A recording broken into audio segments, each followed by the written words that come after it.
どうも、男中村です。今回は白菜漬けの漬け方をご紹介します。乳酸発酵させる方法なんで、発酵による何とも言えない酸味と旨味とですね、あと体にもいいんですよ。乳酸発酵といっても何も難しいことはないですよ。ただ放っておくだけでできますから、詳しいことは作りながら説明しますね。今回はズボラな人でもできるようにズボラなやり方でご紹介させてもらいます。では、早速作っていきましょう。白菜漬けの材料はご覧の通りです。動画の説明欄に書いておきますね。白菜はお好きな量でいいですよ。今回は作りやすい量ということで、今回は 500g 程度をジッパーのついた保存袋に入れて漬けようと思います。もっと大量に白菜丸ごと1個とか2個とかを漬物ざるを使って漬けるのもいいですよ。まずは白菜を洗って水分を切っておきます。このまま白菜を1日干して水分を飛ばすと白菜の旨味が凝縮されるんですけど、面倒なら干さなくてもいいです。今回は干しません。適当な大きさに切ります。ザクザクと適当でいいですよ。切らずに漬ける方法もありますけど、保存袋で作る場合は先に切っておきます。切れたら保存袋に詰め込んでいきます。ここで重さを測ります。517g。これの 2% の重さの塩を入れます。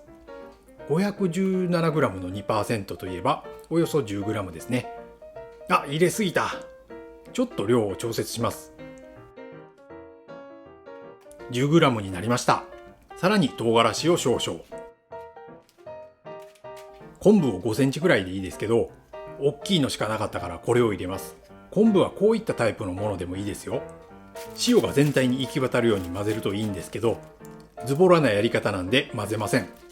中の空気を抜いて蓋を閉めておけば、塩はそのうち全体に広がります。この後、白菜がしんなりするまでは適当なタイミングで袋を押さえて中の空気を抜いていきます。適当なタイミングっていうのは、気が向いた時だけでいいですよ。例えば朝と晩の2回とか、それぐらいでいいです。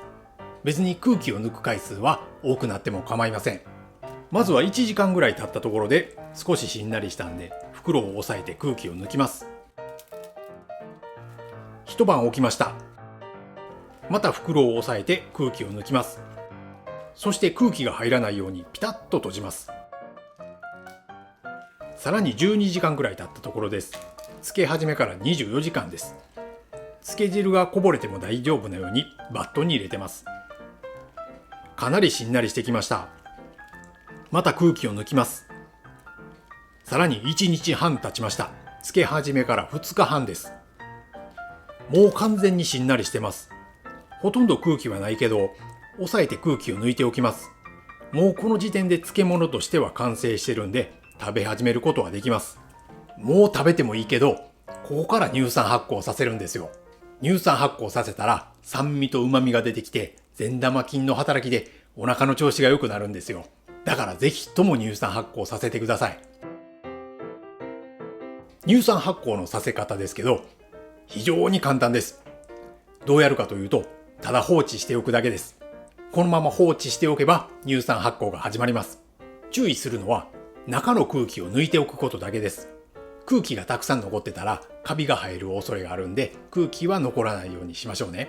ほんの少しの気泡が残ってるとか、それぐらいなら全然大丈夫ですよ。少しぐらい空気が残ってても大丈夫なんで、その辺は神経質にならなくていいですよ。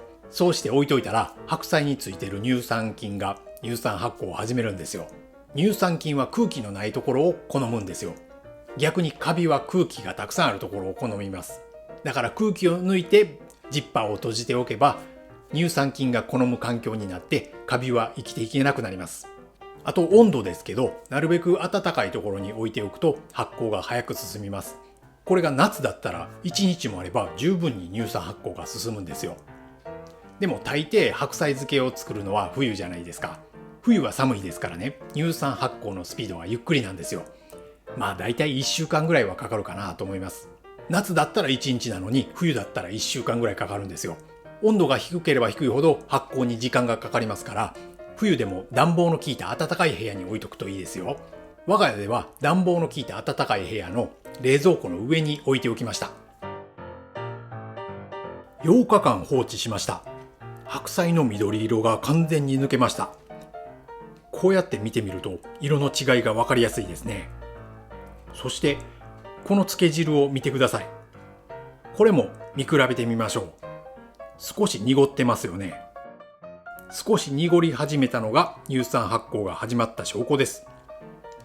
乳酸発酵が始まったかどうかは漬け汁が濁ったかどうかで判断してください。ではちょっと食べてみましょう。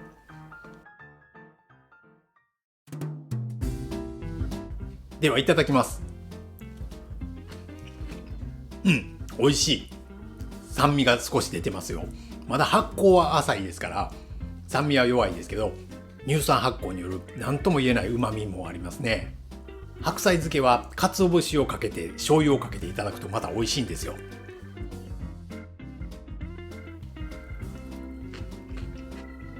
うまい。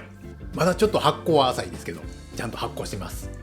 また袋の空気を抜いて蓋を閉めて置いておけば発酵が進みますんで、食べたい時に少しだけ取って食べてまた蓋をして置いておけば、その度に発酵の度合いがどんどん深まっていきますから味の違いを感じることができます。毎日少しずつ食べて少しずつ味の違いを楽しむことができるんですよ。そんなわけで放っておくだけで乳酸発酵しますので、こういう植物性の乳酸菌はお腹にいいみたいですからね、ぜひとも取り入れていただきたいと思います。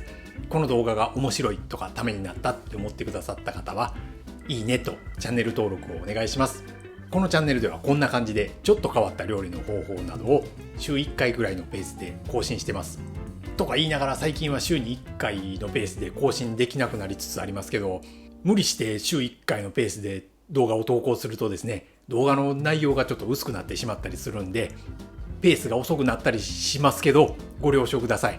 他にもブログ、ツイッター、インスタグラムもやってますんで、そちらもよろしくお願いします。ツイッターでは更新情報とかいろいろつぶやいてます。ブログはもう10年以上やってますんで、今までの全ての情報がブログで見れますんで、興味のある方は男中村で検索してみてくださいね。はい、今回は以上です。